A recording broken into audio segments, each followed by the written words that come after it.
Today, this is Bantaw TV and welcome to my channel. For today's video ay isi-share ko sa inyo kung paano kumuha ng postal ID, wherein ang postal ID, if you are going to apply, postal ID is serve as a primary ID, and kapag once na nag-apply ka is 3 years yung validity ng postal ID, which is naka-biometric na rin po ito.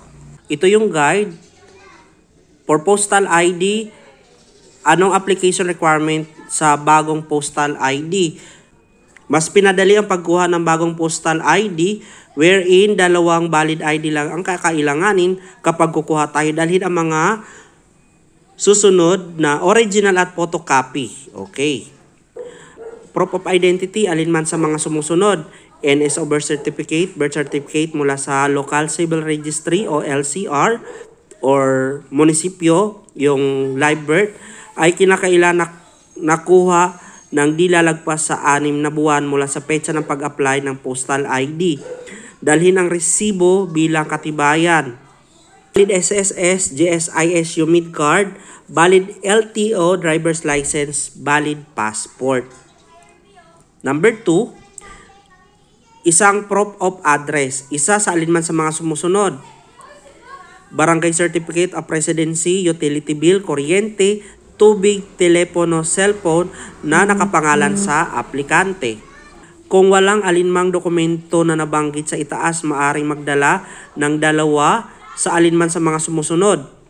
Ang isa sa mga dokumento ay kinakailangan may picture at perma ng aplikante, valid papers-based postal ID, valid NBI, police clearance, lumang SSS, GSIS card, valid OWA ID, valid PRC ID, digitalized BIR ID, TIN card, valid Siemens books, valid Integrated Bar of the Philippines ID, voters ID, company ID, senior citizen ID, baptismal certificate, certificate of birth, marriage from National Commission of Muslim Filipinos, National Commission for Indigenous People or NCIP, elementary or high school for monthly 7, kung ang aplikante ay 18 taong gulang pababa, transcript of record with readable dry seal, valid university, school, or alumni ID.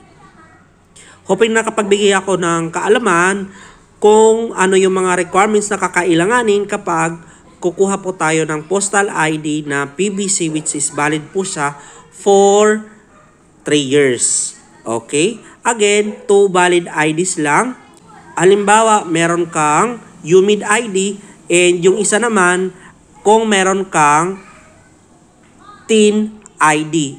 Goods na yan kapag kukuha ka ng postal ID. Ang sinabi ko ay isang example lamang, okay?